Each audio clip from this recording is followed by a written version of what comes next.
आज हम एक बहुत इम्पोर्टेंट टॉपिक डिस्कस करने वाले हैं जिसका नाम है वायरस। इसने पूरी दुनिया को बंद कर रखा है ना। आज हर वक्त न्यूज़पेपर में यही छाया रहता है। पूरा देश बंद कर रखा है, स्कूल बंद कर रखे, एग्ज़ाम कैंसिल करा रखे, इवन यहाँ तक कि इकोनॉमी तक को स्लो डाउन कर रखा है। तो क्या होते हैं वायरस? हम कोरोना पे बात नहीं करेंगे, उसके बारे में आप बहुत जानते हैं। हम बात करेंगे सिर्फ वायरस से। वायरस है कहाँ, कहाँ से आया? वायरस एक लैटिन टर्म है जिसका मतलब होता है जहरीला पदार्थ। इसको लैटिन टर्म दिया था इवेनोवस्की ने, जिन्होंने इसका नाम रखा था कॉन्टेजियम वीवियम फ्लूइडम, जिसका मतलब होता है एक स्लाइमी नॉक्सियस लिक्विड जो कि स्नेक पॉइजन जैसा होता है। अब ये लिविंग होते हैं, ये तो इन्होंने बता दिया है ना। तो अब ये होते क्या हैं, इनको कैसे डिफाइन करा गया? तो जो वायरस होते हैं ये ऑब्लिगेट इंट्रासेल्युलर ऑर्गेनिज्म होते हैं। ऑब्लिगेट से मतलब स्ट्रिक्ट, सिर्फ सेल के अंदर ही रहते हैं। सेल के अंदर ही ये अपने आप को ग्रो कर सकते हैं, मल्टीप्लाई कर सकते हैं, एनर्जी प्रोडक्शन कर सकते हैं, प्रोटीन बना सकते हैं और फिर दोबारा से एक पूरा वायरस पार्टिकल बना सकते हैं। क्योंकि ये ऑब्लिगेट इंट्रासेलुलर ऑर्गेनिज्म होते हैं, ये सेल के बाहर ग्रो नहीं कर सकते, ये मेटाबॉलिकली इनर्ट होते हैं, क्योंकि इनके अंदर ऐसे एंजाइम्स नहीं होते कि ये पूरी बॉडी के ऑर्गेनाइजेशन को कंप्लीट कर पाए। इसी वजह से, क्योंकि इनके अंदर सेलुलर ऑर्गेनाइजेशन नहीं होती, इन्हें हम ए सेलुलर ऑर्गेनिज्म भी कहते हैं। इतना समझ में आया? अब इनके अंदर सेलुलर ऑर्गेनाइजेशन नहीं होती तो ये किसी भी आर्टिफिशियल कल्चर मीडिया पे ग्रो नहीं करते। ये सिर्फ लिविंग कल्चर मीडिया जैसे कि सेल लाइन कल्चर, इन्हीं पर ग्रो करते हैं और बहुत धीरे ग्रो करते हैं। इनका साइज़ बहुत नैनोमीटर में होता है। ये साइज़ इनका इतना छोटा होता है कि हम इनको माइक्रोस्कोप में इजीली नहीं देख पाते। हम लोग इन्हें देखने के लिए सिर्फ इलेक्ट्रॉन माइक्रोस्कोप का यूज़ किया जाता है।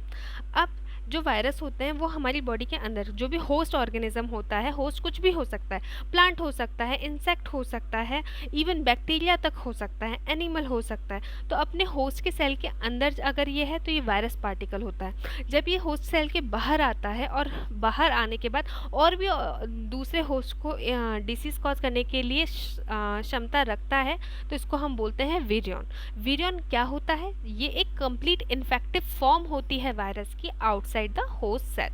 ये किससे मिलकर बनी होती है? होस्ट के न्यूक्लिक एसिड, वो वायरस के न्यूक्लिक एसिड और कैप्सिड से। तो ये बनाता है, ये कॉन्स्टिट्यूट करता है इसका स्ट्रक्चर।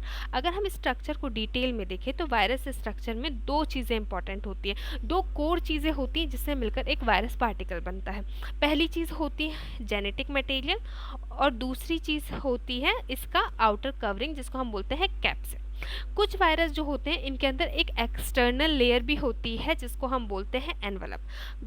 क्योंकि ये जो एनवलप स्ट्रक्चर होती है कुछ ही वायरस में होती है, तो जिनके अंदर होती है उनको हम एनवलप वायरस कहते हैं, जिनके अंदर नहीं होती उनको हम नॉन एनवलप्ड या फिर नेकेड वायरस कहते हैं। अब अगर हम डिटेल में इसको देखें तो जैसे मैंने आपको बताया, वायरस स्ट्रक्चर दो चीज़ों से मिलकर बना है। एक है उसका जेनेटिक मटेरियल जो कि डीएनए भी हो सकता है, आरएनए भी हो सकता है। जो डीएनए आरएनए है वो लीनियर भी हो सकता है और सर्कुलर भी हो सकता है, सिंगल स्ट्रैंडेड भी हो सकता है, डबल स्ट्रैंडेड भी हो सकता है। दूसरी बात करते हैं, जो इम्पोर्टेंट कोर स्ट्रक्चर है वो है इसके बाहर की कवरिंग। न्यूक्लिक एसिड की जो बाहर की कवरिंग होती है वो किसकी बनी होती है? प्रोटीन की बनी होती है, उसे हम कैप्सिड कहते हैं। ये जो होती है इसकी सिंगल यूनिट, जो स्ट्रक्चरल यूनिट होती है उसको हम बोलते हैं कैप्सोमेयर। ये जो कैप्सोमेयर होते हैं इनकी बहुत सारी अरेंजमेंट, अलग अलग अरेंजमेंट होती हैं जिससे अलग अलग स्ट्रक्चर बनता है वायरस का, है ना। तो जो कुछ वायरस होते हैं उनका जो स्ट्रक्चर होता है वो आइकोसाहेड्रल होता है। आइकोसाहेड्रल जो स्ट्रक्चर होता है वो हमें दिखता है स्फीयर की जैसा है, लेकिन इसके अंदर 20 ट्राइंगल्स और 12 कॉर्नर्स जो होते हैं वो फ्यूज़ करके इसको एक स्फेरिकल शेप देते हैं। कुछ वायरस जो आइकोसाहेड्रल शेप स्ट्रक्चर शो करते हैं उनका एग्जाम्पल है polio virus, rhino virus, adeno virus. इनकी शेप कुछ इस तरीके से हमें दिखती है। दूसरे होते हैं दूसरा जो स्ट्रक्चर या दूसरा जो उनका अरेंजमेंट होता है उसको हम बोलते हैं हेलिकल।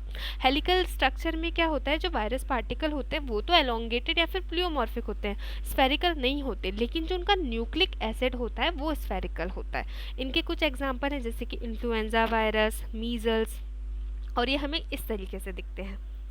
ठीक है। तीसरी जो सिमेट्री होती है या जो तीसरा स्ट्रक्चर होता है वो होता है कॉम्प्लेक्स, जो कि आइकोसाहेड्रल और हेलिकल शेप को फ्यूज करके बनता है। तो ये जो सिमेट्री होती है ये कुछ ऑर्गेनिज्म में देखने बहुत ही रेयर वायरस में देखने को मिलती है। इसका एक सिंपल सा एग्जांपल है पॉक्स वायरस। ये कुछ इस तरीके से हमें देखने को मिलते हैं। ठीक है।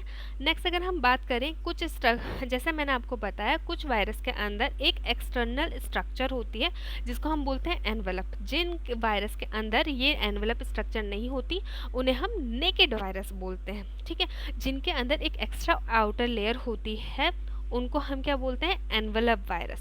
अब नेकेड वायरस के कुछ एग्जाम्पल हैं parvo virus, polyoma virus, papilloma virus और अडीनो वायरस। इनके अंदर दो चीज़ें होती हैं, एक होता है न्यूक्लिक एसिड, दूसरा होता है कैप्सिड।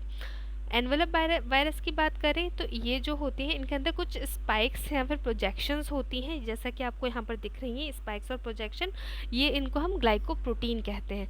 अब ये जो एनवेलप होता है ये लोग कहाँ से निकाल के लाते हैं, ये जो वायरस होते हैं ये होस्ट सेल की मेम्ब्रेन, जो होस्ट सेल होता है उसकी मेम्ब्रेन से जब ये बाहर निकलते हैं होस्ट सेल को छोड़कर, तो बडिंग के थ्रू जब ये बाहर निकलते हैं तो होस्ट सेल की मेम्ब्रेन से एनवेलप स्ट्रक्चर का फॉर्मेशन करते हैं। कुछ एग्जाम्पल एनवेलप वायरस के जैसे कि हेपेटाइटिस सी वायरस और HIV वायरस। तो इसके साथ हमने बात करी वायरल स्ट्रक्चर की। तो आज के लेक्चर में हमने दो ही चीज़ देखी, अब इसका रेप्लिकेशन हम नेक्स्ट में देखेंगे। Thank you so much.